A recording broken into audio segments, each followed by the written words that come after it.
Well, good afternoon, everybody. Um, we are now getting started with our Wednesday webinar for June the 24th, 2020. And hopefully our guest will be joining us here shortly. He just says he's getting on here in just a moment. We want to thank everybody for joining us for another Wednesday webinar.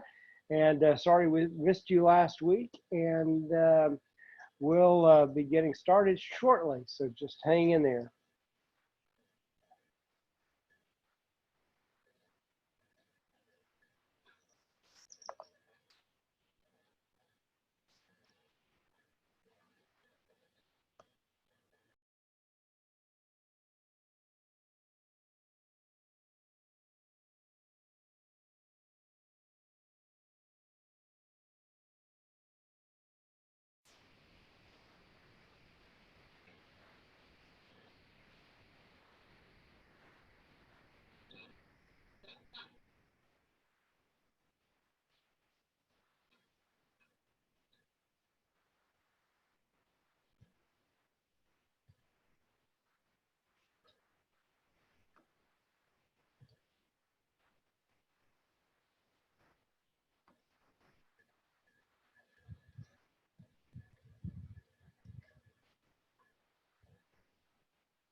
We'll be starting shortly, hopefully. Josh is still having some issues getting online. Ah, here he comes.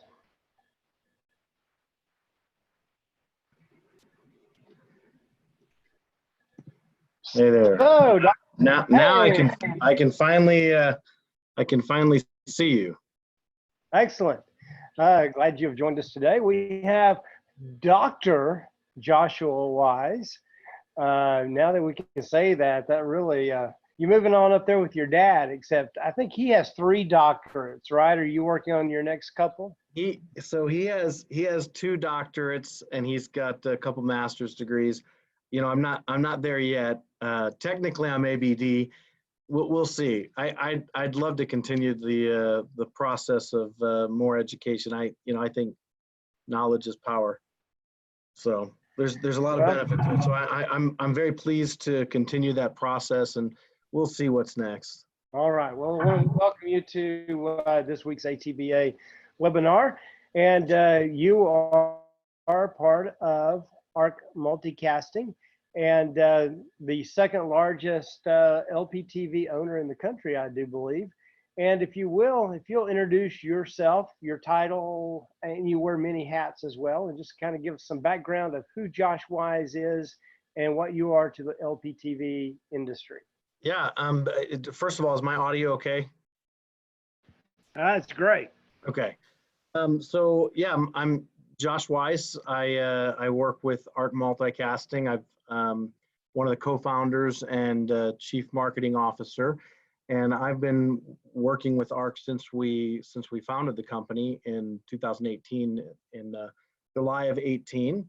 I've been in the broadcast world for the majority of my life. I actually started with the family ministry. It's a television ministry.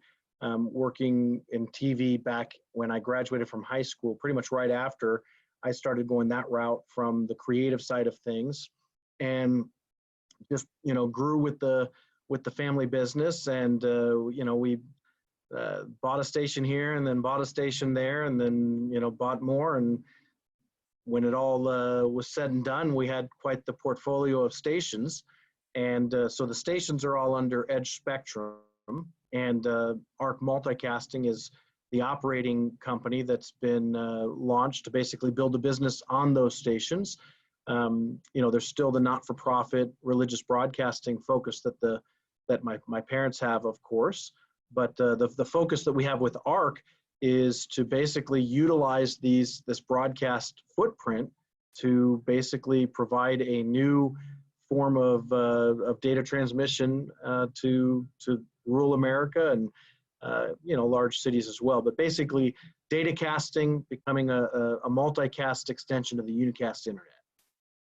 All right, so I do see you're coming to us from the studios there in Cedar Hill, and Cedar Hill is the area of Dallas where all of the big tall towers are located for the television stations, and you guys got a Dallas station there as well.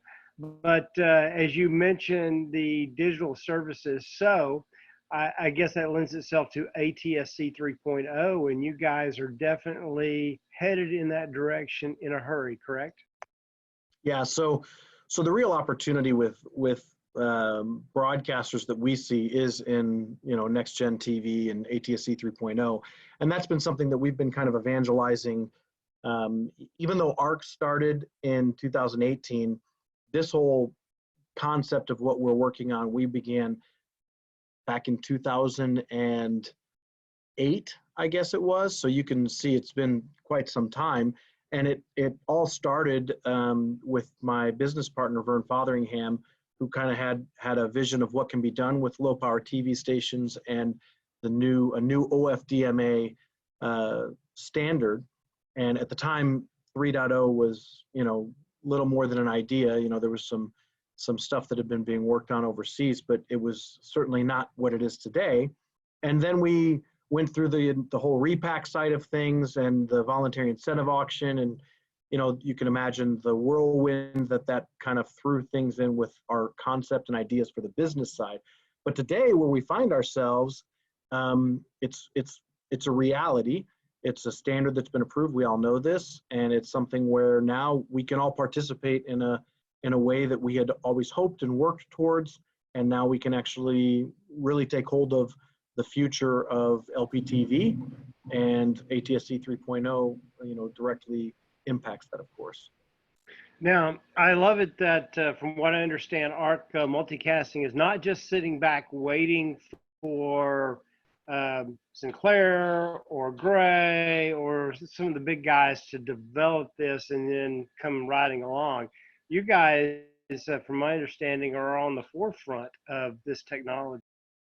Yeah, I mean, so the reality is low power TV has typically been left to be a follower of whatever the full power guys are doing, and oftentimes it's a bit of a stepchild. And as a result, low power TV has always been a fragmented industry. Mom and pops, bunch of one-off stations, or those who have a handful of stations. And we've kind of always seen the value in spectrum, and the opportunities of what you can do with that spectrum has grown, as we all know. And as it relates to 3.0, there's a lot of things that regulators have kind of blessed us with that have allowed us to make some steps that we don't have to wait for the full power guys. So full power guys, they have to simulcast their 1.0 signal for a period of time. Now we know that that's July of 23. And they've got to simulcast that during that time. And so it limits what they're able to do, because you either have to figure out a channel sharing agreement with some other broadcaster in the market, or you have to basically build 2 stations, and it's just not practical because you can't do both 1.0 and 3.0 from the same signal. And so that's given us a leg up to be able to experiment and work in 3.0 without any hindrances. Our biggest weakness in the low power industry historically has been the fact that we don't have must carry rights, we don't get the retransmission dollars, we don't get the same network agreements, and so we don't get the same commercial dollars from ad sales and such. And so in many low power stations, our revenue model looks much different than a full power, as you can imagine. So for us, the fact that we're able to be nimble because our existing business model can easily change, we can move towards a 3.0 world without being too concerned about what we're leaving behind or what's hurting us. And as a result, between that and the regulatory side of things, we have a real opportunity in the low power world to build something and lead the charge in many respects, even though we're not as big as the full power guys. Right. So you mentioned, kind of the mom and pop LPTV operator, and we've got many on our call today. What would you, I know you guys have a network of stations across the country that you'll be able to call upon to do some of the services that you're looking at doing. What would you say to just a single one-off station as you say, how do I get started in this ATSC 3.0? Should I be getting started in it? Should I just wait and see? What should I do?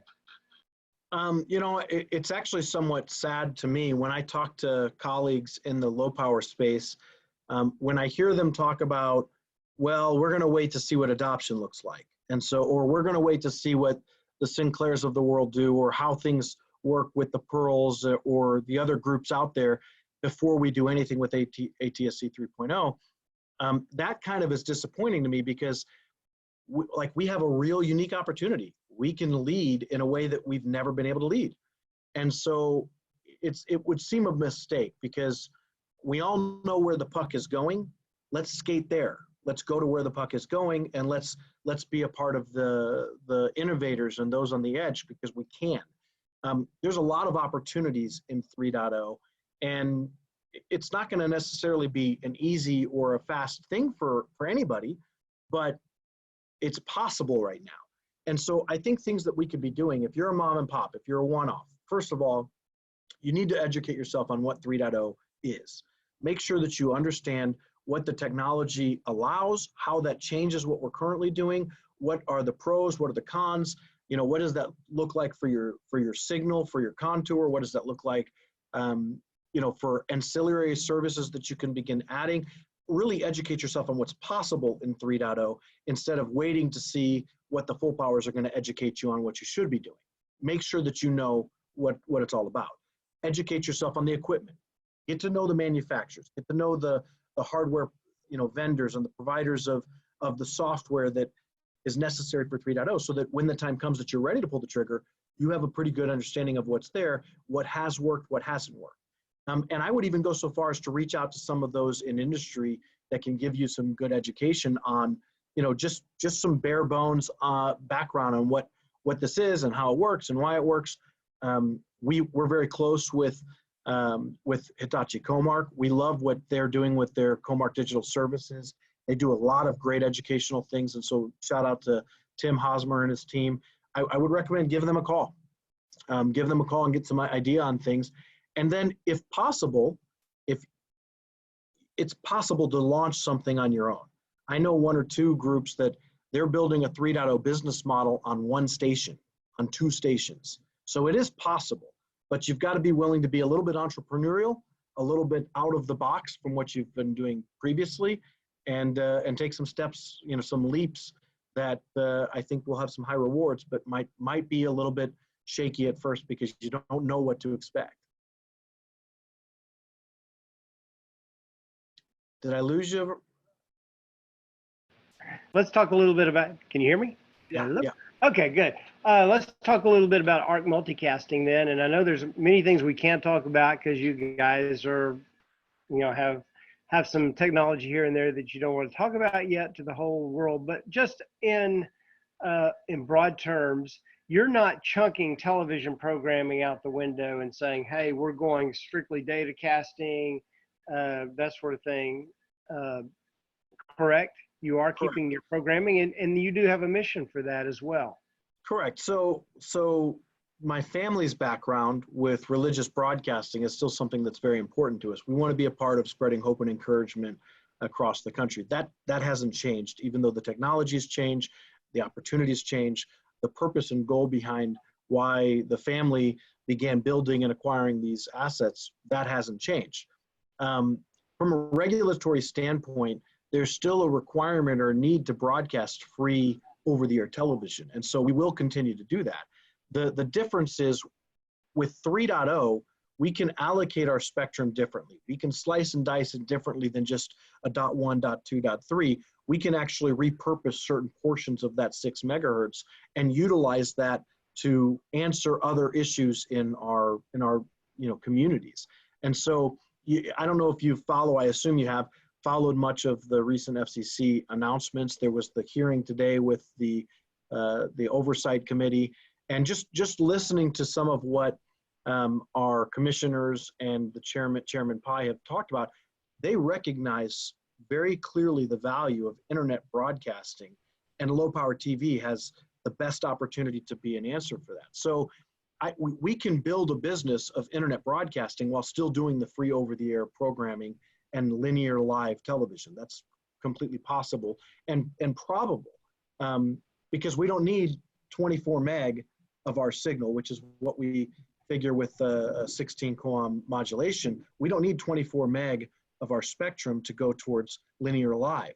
We can put 4 meg towards the linear live and use 20 meg towards a downstream data casting service that can help in telemedicine. It can help in digital, distance learning. It can help in, our libraries. It can help in connected car market. It can help in, of course, there's the data analytics side of things, but it can help in offloading OTT content, video content, heavy bandwidth content that really clogs the pipes. We can be a part of the solution. Now, we've also seen in the media some connections to Microsoft and ARC multicasting, and I do believe Microsoft was somewhat of an enemy of LPTV in the beginning, and you guys have turned that into, looks like a partnership from what I read. So Microsoft, they've had some waves they've created in the broadcast world, not specific to LP, but broadcasters in general. And that was just, they had this notion of getting 3 contiguous bandwidth, channels of spectrum that would just be given to them so they can build out a rural broadband solution across the US. And of course, this was on the heels of the auction, and, Pai basically looked and said, look, if you were going to put this money in, you could have just bought the spectrum outright. And so there was a little bit of a friction that you can imagine what happened there. But the reality is they've got a goal. They've got a vision of providing rural broadband. Again, in the hearing today, it was emphasized by almost every commissioner that the reports, even by the FCC, of the digital divide are far greater than what the reports show by the FCC. They know this, they recognize this. On the outskirts of big cities, the people on those outskirts are, the ring or the donut around the city, they're getting lumped in as though they've got good quality bandwidth, broadband internet, but in reality, they're struggling. And that doesn't even begin to talk about those in the real rural parts of the country. And so Microsoft's goal is to figure out ways to reach those people. And one of the things that they do is, the Airband initiative. And what we decided to do in partnership with Microsoft was, look, instead of seeing each other as enemies, let's see how we could work together. And one of the first things that we were working towards was with respect to the white space, the TV white space regulatory environment, because people could not, there's a lot of wireless or wireless internet services, WISPs, that are, they're based on a tower that's utilizing an antenna in the TV white space area. And I assume everybody on this call knows TV white space, but basically it's that, it's that gap between, channel 7 and channel 9. Why isn't there channel 8? Well, it's that 6 megahertz in between that's left there as somewhat of a guard band to make sure that there's not, RF bleed into that signal. So one of the first things we wanted to do with them is let's test to see what the actual interference is between, one channel and the next, the TV white space, in 1.0 compared to 3.0. So we did a pretty elaborate test in Crockett, Texas. We built a 3.0 station there, and we utilized that test to check and see what's the actual interference in the TV white space, both from the TV station to the white space, but also from the white space to the TV station and to the TV spectrum. And we clearly identified what we anticipated, that there is no real interference, and it's actually better than we anticipated or thought. And as a result, we can maybe change some of the rules to try and utilize some of that white space towards rural broadband. It's beneficial for broadcasters also because we can participate in that white space just the same. Well, are there any other initiatives or projects in regards to ARC multicasting and 3.0 that you want to, or that you can talk about? So there's definitely more, and there's more to the Microsoft discussion as well, maybe for another call. Within the next 5 minutes, that is. Within the next 5 minutes, yeah. Another thing would be what we can do with the connected car world. Broadcast spectrum in the 500 megahertz range that we have, and the ATSC 3.0 technology, we're more agile. We're more mobile than mobile. We were mobile before it was cool, and we just need to remember that. And with this new technology, we have a stronger link budget in 3.0 with mobility than even many cellular carriers. And so one tower can cover an entire contour, an entire market, and the connected car market is immediately served with, not just sending data like video files, but we can work in services like firmware updates to the car, or deal with the emergency services like first responders and whatnot. There's a lot more that we can do, and so we're participating in that. We've got a great partner in Auton, and there's a lot of opportunities in that. We're also working right now on a digital schooling side of things. People are distance learning, and so there's a lot of those who are traveling to their local restaurant or Starbucks or a library where they're using the Wi-Fi in the parking lot because they don't have sufficient Wi-Fi at home. So we're working with in the process of building that side of things for distance learning and using 3.0 along those lines. All right. We've also, as the ATBA, had started working on an initiatives and standards practices initiative. And I think that's something that we're going to be picking back up with you guys and with some of our other LPTV operators that want to be a part of that, or engineering folks who want to be a part of that. But let's go ahead and start moving on to questions if you're ready, Josh. And Bob Weller has thrown one out there in regards to the Crockett test. And what did you use for ATSC receivers? If there are no consumer receivers available, how can you guarantee there will not be interference? That's a great question. So one of the most common discussions that we have with respect to 3.0 always comes to the receivers. From our standpoint with ARC, our business model has us bringing receivers to market. We don't actually care what market adoption looks like, because we're going to bring the solution, we're going to bring the adoption and provide the receiver. Right. I think that it's if everybody waits for market adoption and the receiver side of things, then I think we're going to end up missing the boat a bit. We already know that the major television manufacturers are coming to market with 3.0 televisions with receivers in there. In the meantime, in the interim, we can be using the dongles that we get from some of the different test companies out there, and there are several. We've worked with a number of the different receiver companies, and that's what we're starting with for now. Where that goes, obviously, eventually there'll be market adoption, and we'll be able to utilize, the market adoption of receivers and the TVs and other devices. But for now, we're going to bring our own. Right, and we've had those discussions already in regards to in past webinars about receivers that are already available and ready to be shipped this direction. Perry's got one he's working on. We talked about in a recent webinar. So I think those are. I like it that ARC is not waiting on the marketplace, that you guys are coming on out with a receiver right off the bat. One of the things, just to piggyback on it, one of the things that we did with our recent test in Crockett, because that was what Bob was specifically asking about, we brought in 3 or 4 of the different receivers we knew were out there so that our test would be across all receivers, because we recognize there is going to be some variation between receivers. So we want to make sure we're building our data based on what's out there, not just one silo of a receiver. All right. Eric also asked a question. What colleges, universities do you know of that are researching ATSC 3.0 opportunities? And I do know that you are teaching at a college right now as well, correct?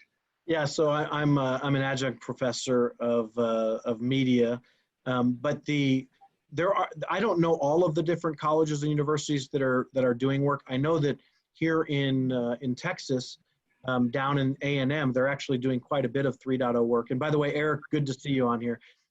So I know that A&M is doing some stuff.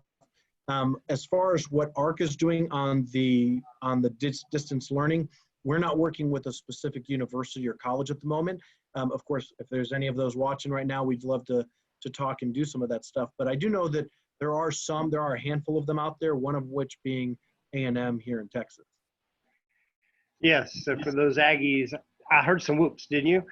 All right, so we are now to, it's 3:30, so it is our question and answer time officially. So if you do have a question and would like to ask that, there's a Q&A box down at the bottom that you can throw that question into, or you can raise your hand if you would much rather talk your question.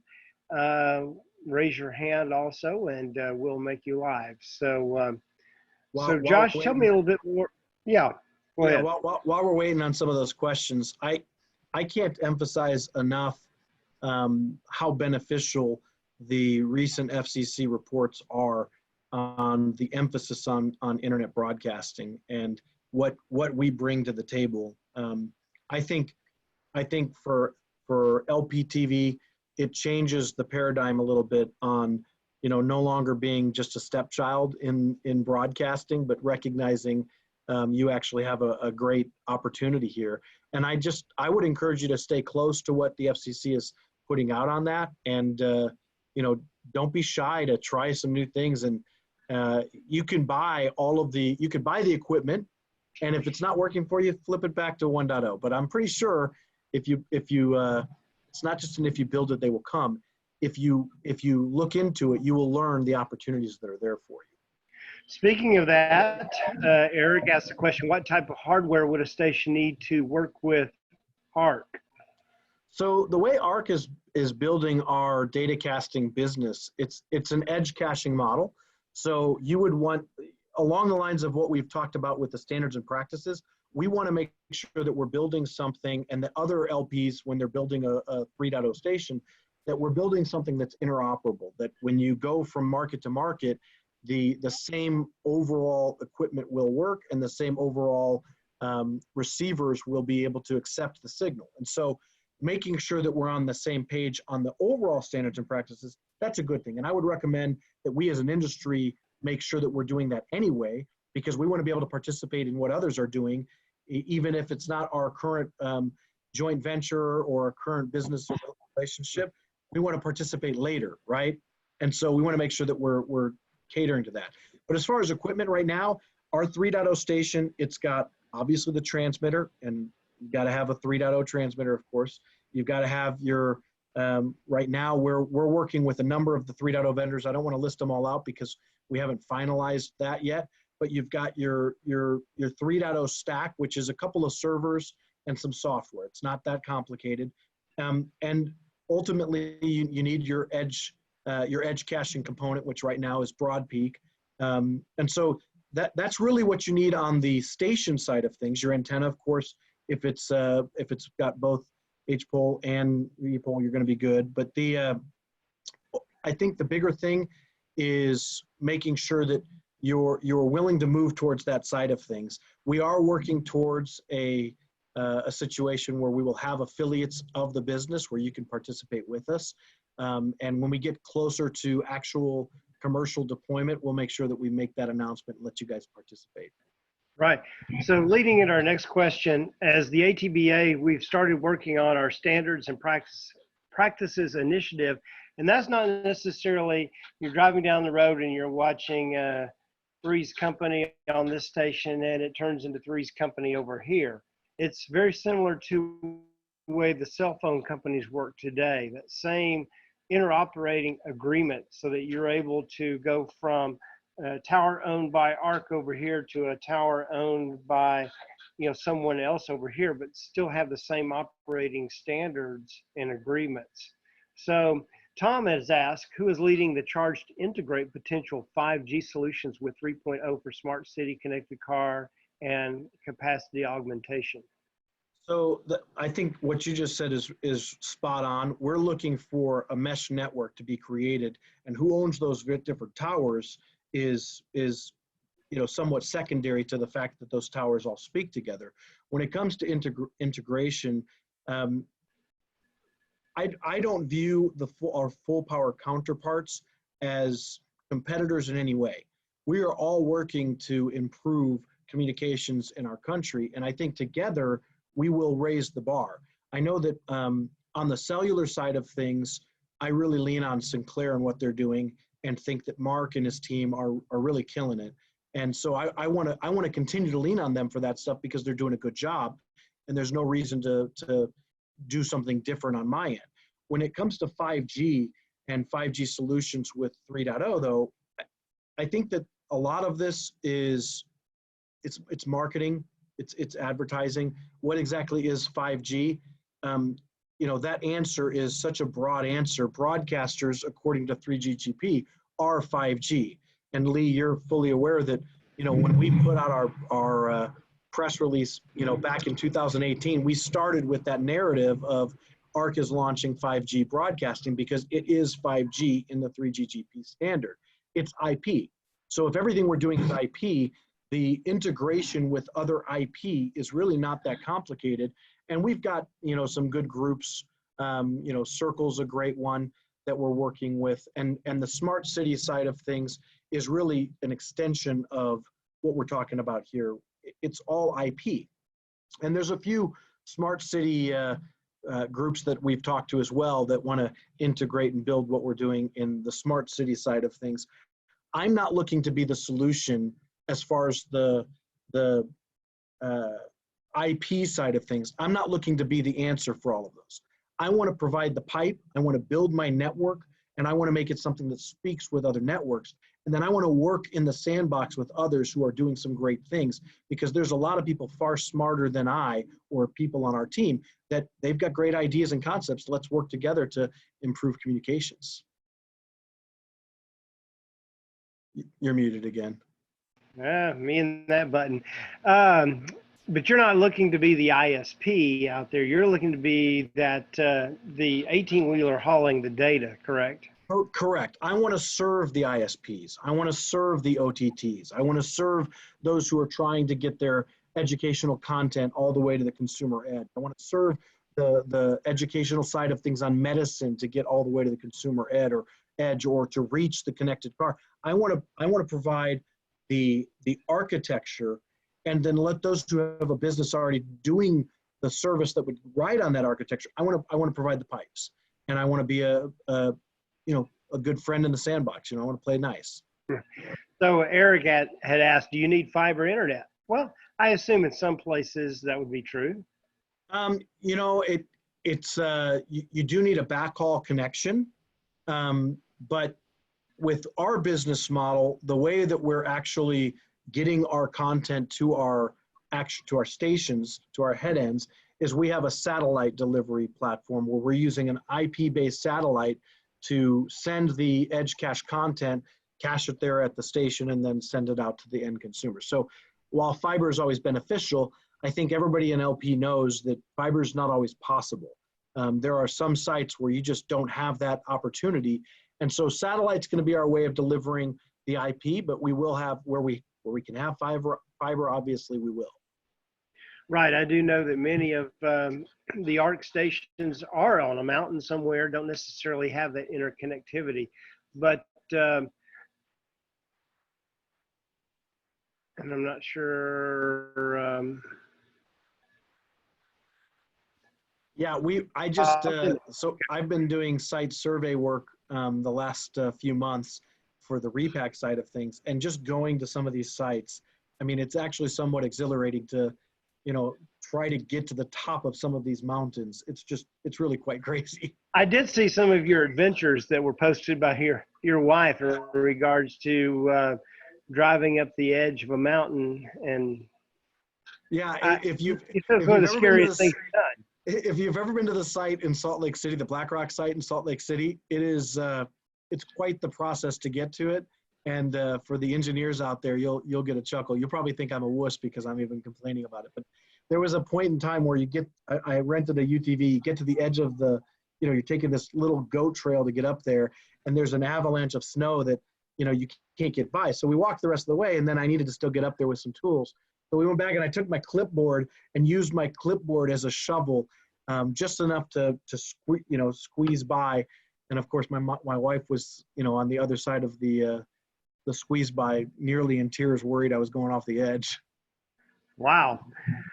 All right. Well, I don't see any more questions. Any more questions in the queue here? Anybody else have a question? You can raise your hand or type up. Something just popped up. Let's see.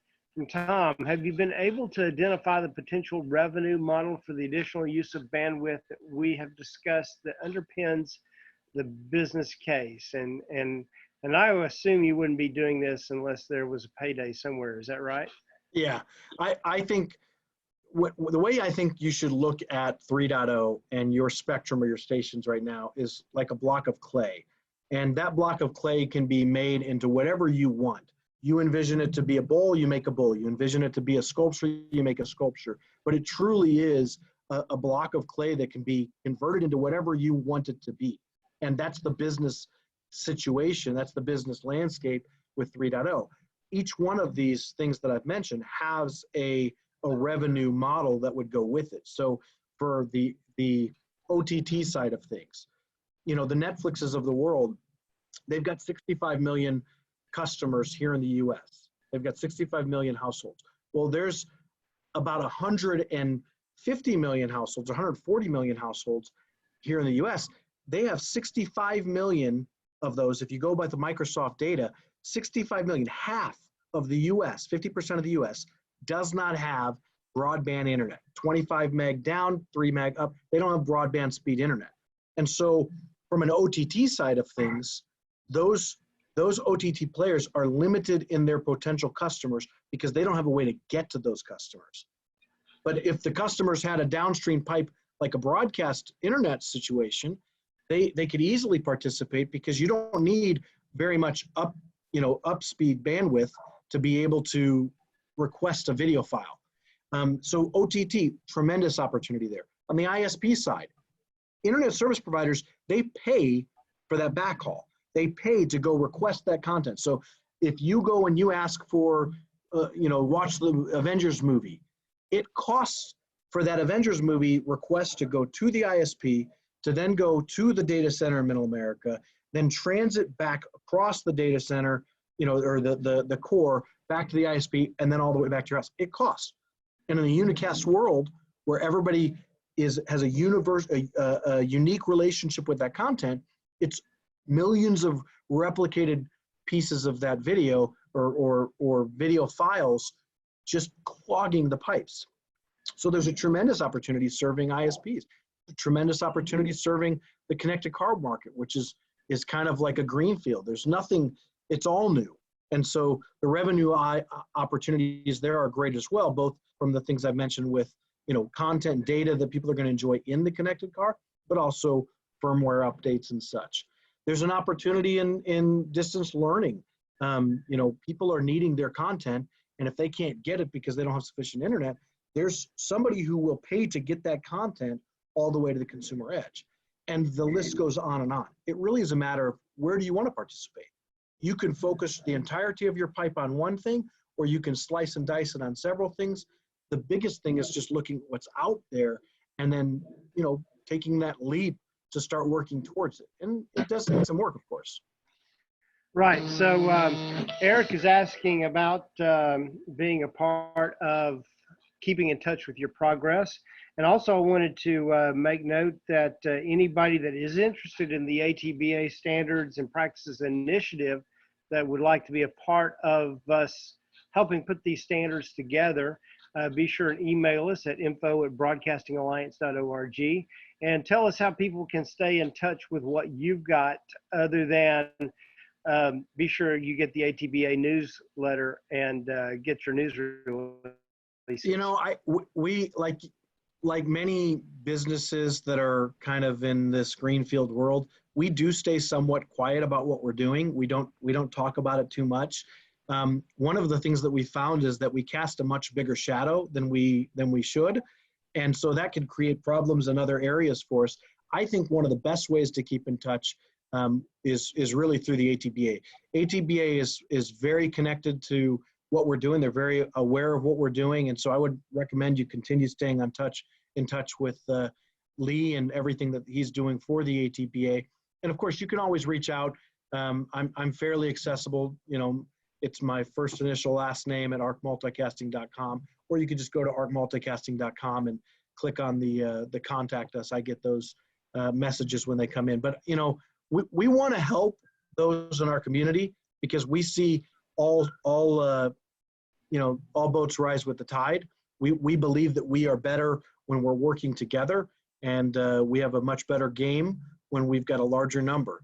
And even though ARC has 283 stations covering 100 million people, it would be better if it was 300 stations covering, 110 million people, or 400 stations covering, the entire population, as you can imagine. So right.